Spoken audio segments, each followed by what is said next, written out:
Black and white की शुरुआत हम इन दो तस्वीरों से करना चाहते हैं, जिनमें एक तस्वीर कोलकाता की है जहां हमारे डॉक्टर्स विरोध प्रदर्शन कर रहे हैं, और दूसरी तस्वीर महाराष्ट्र के बदलापुर की है जहां आम जनता विरोध प्रदर्शन कर रही है सड़कों पर उतरकर।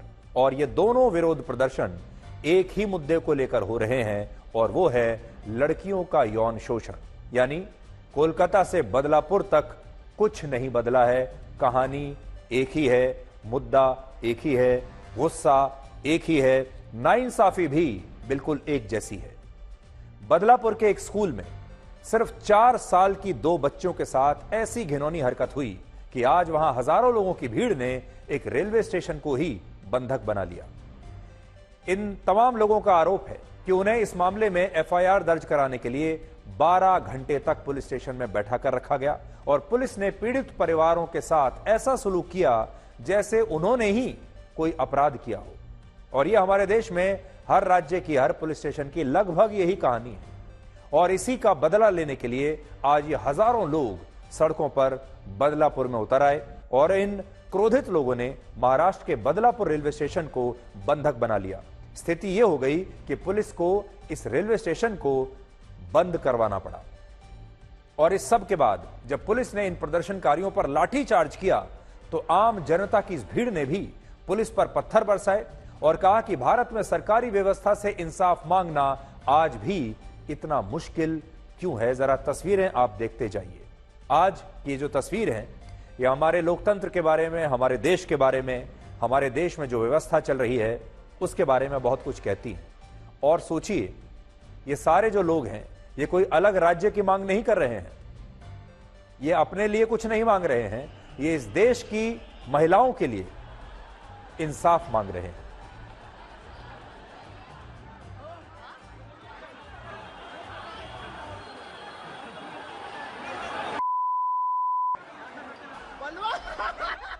अब आपको बताते हैं कि ये सारी जो जनता है ये इतनी क्रोधित क्यों है, सड़कों पर ये लोग आखिर क्यों उतरे हैं। असल में जब किसी परिवार की बहन, बेटी, पत्नी और मां के साथ गुंडे खुलेआम बदतमीजी करते हैं और पुलिस चुपचाप ये सब होते हुए देखती रहती है, एक्शन लेने से इनकार कर देती है, तब जनता के पास कानून अपने हाथ में लेने के अलावा कोई और रास्ता नहीं बचता। हालांकि ये सही रास्ता नहीं है, हम नहीं मानते कि पत्थरबाजी होनी चाहिए, हिंसा होनी चाहिए, लेकिन जो जनता सड़कों पर उतरी है बहुत बड़े मुद्दे के साथ उतरी है। लोगों को समझ में आ जाता है कि अगर वो सड़कों पर इस तरह नहीं उतरे, अगर उन्होंने अपना रौद्र रूप नहीं दिखाया तो उन्हें इंसाफ कभी नहीं मिलेगा। और अगर वो चुपचाप एक शरीफ नागरिक की तरह हमारे देश के अपराधियों, व्यवस्था और पुलिस का ये जुल्म सहते रहे तो उनके बच्चों के साथ, उनकी बच्चियों के साथ कभी इंसाफ नहीं होगा। तो ये तमाम जनता आज ये बताने के लिए सड़कों पर उतरी है कि हमारे देश की बच्चियों को सुरक्षित रहने का अधिकार है। किसी भी देश के लिए बहुत दुर्भाग्य की बात है कि वहां के लोगों को सड़कों पर उतरकर इस तरह देश की लड़कियों के साथ हो रही छेड़छाड़ को रोकने के लिए विरोध प्रदर्शन करना पड़े। कोलकाता की 31 साल की महिला डॉक्टर अपने ही अस्पताल में डॉक्टर ऑन ड्यूटी थी और वहां उसका बलात्कार और हत्या कर दी गई। बदलापुर में 4 साल की 2 बच्चियों के साथ उनके ही स्कूल के एक सफाई कर्मचारी ने एक ऐसी घिनौनी हरकत की जिसे जानने के बाद कोई भी माता पिता और कोई भी परिवार गुस्से और दर्द से अपना आपा खो बैठेगा।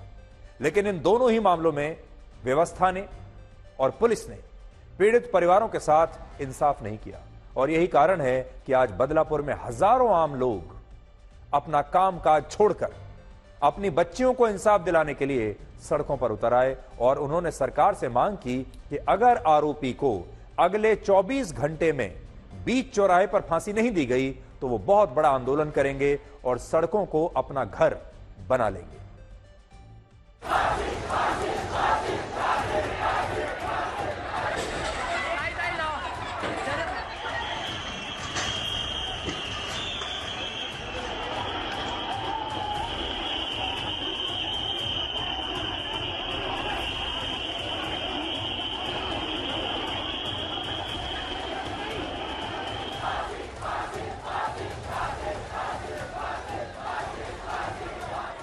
रेप करने के लिए टाइम नहीं लगता तो उसको फांसी देने के लिए टाइम क्यों लग रहा है? हाँ, मैं सरकार से चाहता हूँ कि सरकार ने इस इंडिया में ये कायदा लाया जाए, फांसी पे चढ़ाया जाए, इसका कायदा आगे बढ़ाया जाए पूरे इंडिया से। हाँ, जो इधर वो भी कायदा इंडिया में लागू किया जाए ताकि आगे भी हमारे माँ बेटी सेफ रहे।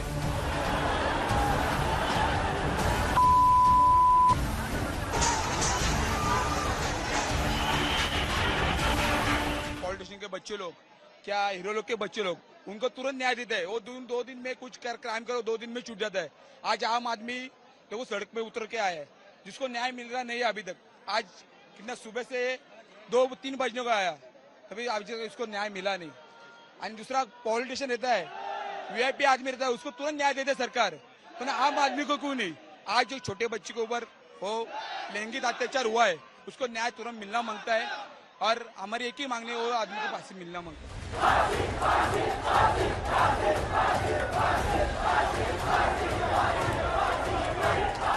सर, हमारी मांग ये है कि जो आरोपी है उसको सजा होना चाहिए, सजा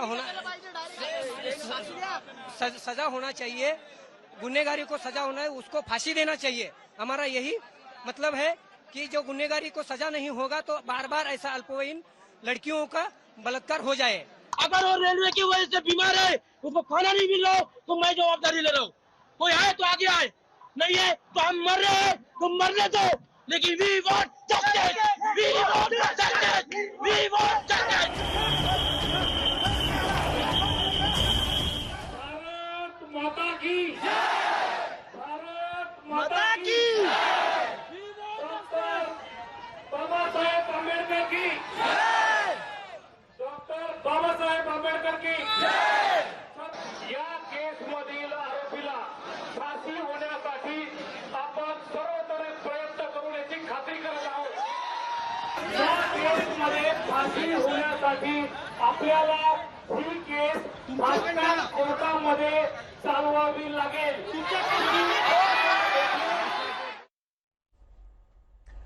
हमारे देश का सिस्टम अंदर से कितना सड़ चुका है और कुछ लोग मानसिक रूप से कितने विकृत और बीमार हो चुके हैं, यह घटना उसका सबसे बड़ा उदाहरण है। इस घटना में जिन बच्चियों का यौन शोषण हुआ, उनमें एक बच्ची 3 साल की है, दूसरी सिर्फ 4 साल की है, जबकि इन बच्चियों का यौन शोषण करने वाले आरोपी की उम्र 24 साल है। 24 साल के एक आदमी ने 3 साल और 4 साल की बच्ची का यौन शोषण किया। और ये जो तस्वीर आप देख रहे हैं, ये आदमी असल में उनकी पिता के उम्र का है। उसका जो भाव होना चाहिए था इन बच्चियों को देखकर, वो एक पिता स्वरूप भाव होना चाहिए था। इस आदमी का नाम है अक्षय शिंदे, जो ठाणे के एक प्ले स्कूल में बतौर सफाई कर्मी काम करता है। लेकिन आरोप है कि 12 और 13 अगस्त को इस आदमी ने 2 छोटी बच्चियों के साथ स्कूल के बाथरूम में उनका यौन शोषण किया और इन बच्चियों को धमकी दी कि अगर उन्होंने कुछ भी माता पिता को बताया तो फिर ये उन्हें जान से मार देगा। हालांकि छोटी बच्चियां हैं, वो क्या समझेंगी कोई भी बात। इस धमकी और घिनौनी हरकत से ये बच्चियां इतनी डर गईं कि वो स्कूल का गेट देखकर ही कांपने लगी। इनमें से एक बच्ची ने तो स्कूल जाने से इनकार कर दिया और इसके बाद इन बच्चियों के माता पिता परेशान हो गए कि बच्चियां स्कूल क्यों नहीं जाना चाहती, स्कूल के नाम से रोने क्यों शुरू हो जाती हैं। और तब उन्हें पता चला कि उनकी बच्चियों के साथ क्या हरकत हुई है। 16 अगस्त को जब इन बच्चियों का परिवार आरोपी के खिलाफ, इस आदमी के खिलाफ एफआईआर दर्ज कराने के लिए पुलिस स्टेशन गया, तो वहां परिवार को 12 घंटे तक बाहर बैठाकर रखा गया। ये नोट करते जाइए आप, 12 घंटे तक परिवार को बाहर बैठाकर रखा गया। ऐसा परिवार जो अपनी छोटी बच्ची के यौन शोषण की रिपोर्ट लिखवाने के लिए आया था। बिल्कुल ऐसा लगता है जैसे जो हम हिंदी फिल्मों में देखते हुए आ रहे हैं, वो असल में वही सीन दिख रहा है। पुलिस इंस्पेक्टर शुभदा शितोले, जो खुद एक महिला है, उन्होंने पीड़ित परिवार की एफआईआर दर्ज करने से इनकार कर दिया और पुलिस थाने में इन परिवारों के साथ ऐसा सलूक किया गया कि ये लोग वहां देर रात तक सिर्फ एफआईआर दर्ज होने की उम्मीद में बैठे रहे। लेकिन एक महिला इंस्पेक्टर को इन पर और इनकी मासूम बच्चियों पर जरा भी दया नहीं आई, तरस नहीं आया और ये इस उम्मीद के साथ बैठे रहे घंटों तक कि हमारी रिपोर्ट लिखी जाएगी। देर रात जब पुलिस स्टेशन के बाहर कुछ लोगों ने हंगामा किया और वहां कुछ स्थानीय नेता इकट्ठा हुए, तब जाकर पुलिस ने दबाव में आकर आरोपी के खिलाफ एफआईआर दर्ज की और 17 अगस्त को उसे गिरफ्तार करके जेल में डाल दिया। इस सब के बीच जब पुलिस और पीड़ित बच्चियों के माता पिता जांच के लिए स्कूल पहुंचे तो स्कूल प्रशासन ने उन्हें यह बताया कि घटना वाले दिन स्कूल में लगा सीसीटीवी कैमरा बंद था और स्कूल के पास उस घटना का कोई सीसीटीवी फुटेज नहीं है। व्यवस्था देखिए कैसे पूरी की पूरी व्यवस्था एक शरीफ परिवार को हराने में लग जाती है। पूरी की पूरी व्यवस्था आपके सामने खड़ी हो जाती है, चाहे वो स्कूल हो, चाहे वो सीसीटीवी कैमरा हो, चाहे वो पुलिस स्टेशन हो। और इस बात से पीड़ित परिवार इतना टूट गया कि वो ये कहने लगा कि इस देश में इंसाफ पाना इतना मुश्किल क्यों है। यहां ना तो पुलिस अपना काम ईमानदारी से करना चाहती है और जिस स्कूल पर भरोसा करके अपनी बच्चियों को भेजा वो स्कूल भी उनकी कोई मदद करने के लिए तैयार नहीं है, क्योंकि स्कूल को लगता है इससे हमारी बदनामी होगी और हमें पैसे का नुकसान होगा। हमारे स्कूल में बच्चे पढ़ना बंद कर देंगे, परिवार जो है अपने बच्चों को भेजना बंद कर देंगे, सबको अपना फायदा देखना है। मैं आगे आपको बताऊंगा कि पुलिस एफआईआर लिखने से क्यों मना करती है, उसका भी कारण आज हम लेकर आए हैं। और इसी के विरोध में आज 20 अगस्त को बदलापुर के तमाम लोगों ने, आम जनता ने एक बंद का आह्वान किया और इन लोगों की मांग यही है कि आरोपी अक्षय शिंदे को 24 घंटे के अंदर फांसी देकर उनकी बच्चियों के साथ इंसाफ किया जाए। यानी फांसी जो आपको तस्वीर हमने दिखाई थी, एक बार मैं फिर आपको आगे चलकर दिखाऊंगा। महाराष्ट्र सरकार ने इस मामले में महिला पुलिस इंस्पेक्टर को निलंबित कर दिया है और जिस स्कूल में यह घटना हुई उसकी टीचर समेत 3 कर्मचारियों पर कार्रवाई हुई है। सोचने वाली बात यह है कि हमारे देश में इस तरह के ज्यादातर मामलों में पुलिस अपना काम ईमानदारी से क्यों नहीं करती और ऐसा क्यों होता है कि पीड़ित परिवारों को इंसाफ के लिए भीख मांगने के लिए मजबूर कर दिया जाता है। कोलकाता में भी जो घटना हुई उसमें भी पुलिस ने अपना काम ईमानदारी से नहीं किया और इसके बाद सरकार ने भी एसीपी चंदन गुहा को उनके पद से हटाया और इस मामले में भी ठाणे पुलिस की महिला इंस्पेक्टर ने पीड़ित परिवार के कहने पर एफआईआर दर्ज नहीं की और जब इस पर विवाद हुआ तब इस महिला इंस्पेक्टर को निलंबित किया गया। यानी किसी भी राज्य की पुलिस हो, वहां किसी भी पार्टी की सरकार हो, सभी जगहों पर ऐसे मामले में पुलिस पहली बार में तो पीड़ित परिवार की शिकायत पर एफआईआर दर्ज करती ही नहीं और ये सभी राज्यों में होता है। और ऐसा क्यों होता है, इसके 3 कारण आज हम आपको बताना चाहते हैं। पुलिस एफआईआर दर्ज क्यों नहीं करना चाहती?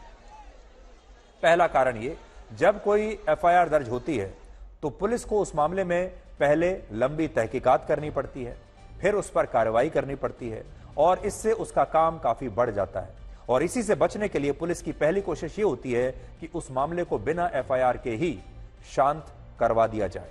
और पुलिस की भी कई बार बहुत गलती इसलिए नहीं होती क्योंकि हमारे जो थाने हैं, पुलिस स्टेशन, वहां लोगों की बहुत कमी है, स्टाफ की बहुत शॉर्टेज है और सभी को यह लगता है कि लोग कम हैं तो हम इतने सारे मामलों की तहकीकात कैसे करेंगे, कैसे कार्रवाई करेंगे। और हमारे देश में आप जानते हैं काम कोई करना नहीं चाहता।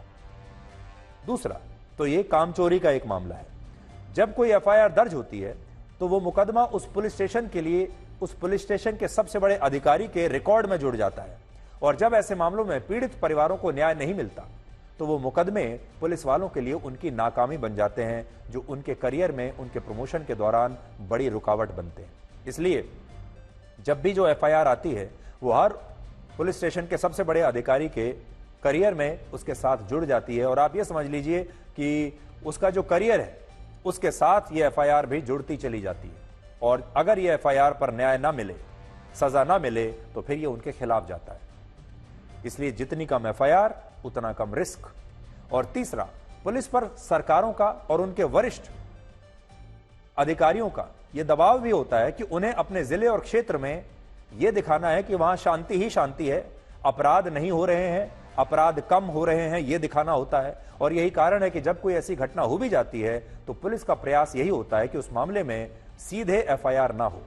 और आपने देखा होगा कि हमारे देश में क्राइम का जो डेटा दिखाया जाता है, इकट्ठा किया जाता है, वो एफआईआर के नाम पर किया जाता है। जैसे हमारे देश में बलात्कारों की संख्या तो कहीं ज्यादा है, लेकिन जब आप आंकड़े देखते हैं तो बलात्कारों की संख्या असली मामलों से कहीं कम दिखती है। वो इसलिए क्योंकि जितनी एफआईआर दर्ज होती हैं उसी के मामले में, उसी से लेकर ये आंकड़े आपको दिखाए जाते हैं और जितनी एफआईआर कम होंगी उतनी देश में शांति दिखाई देगी। और कोलकाता और बदलापुर के मामले में भी यही हुआ, जिसके कारण लोगों को इंसाफ के लिए खुद सड़कों पर उतरना पड़ा और ये तस्वीरें इस देश के लिए अच्छी नहीं है। इस घटना पर महाराष्ट्र के मुख्यमंत्री एकनाथ शिंदे ने कहा है कि वो दोषियों को सख्त से सख्त सजा दिलवाएंगे, लेकिन लोग कह रहे हैं कि उन्हें सरकार और पुलिस पर बिल्कुल भरोसा नहीं और उन्हें इंसाफ अब ऑन द स्पॉट चाहिए और वो अपनी आंखों के सामने आरोपी को फांसी पर लटकते हुए देखना चाहते हैं।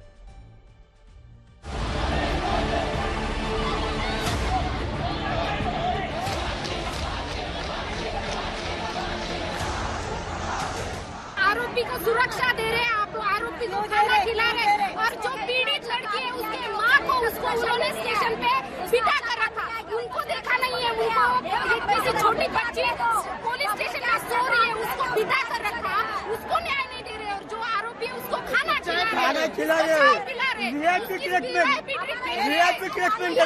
प्रशासन है, बेटी छोटी बेटी है, सब बच्चों सब स्कूल में छोटे छोटे बच्चे लोग जाते हैं। आज वो लड़की पीड़ित है, वो आदमी को फांसी देना बहुत जरूरी है, उसको फांसी दो।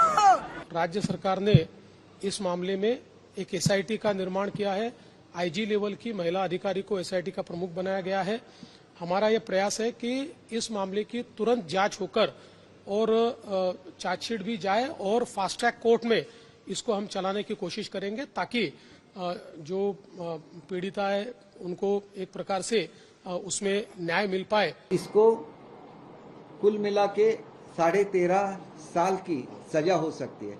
इसके लिए हम लोग फास्ट ट्रैक कोर्ट में एक केस लेके जाएंगे, स्पेशल पब्लिक प्रोसिक्यूटर देंगे और कड़ी से कड़ी सजा उसको देंगे, लेकिन उसको सजा देने से ये खत्म नहीं होता।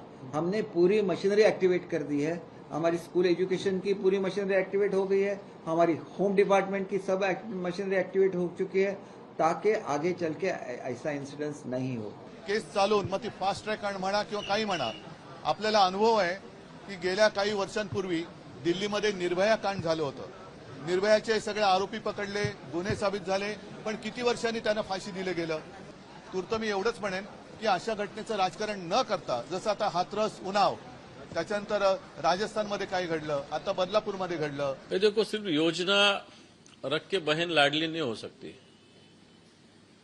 उस बहन के भाई के बाहू में भी कुछ बल होना चाहिए।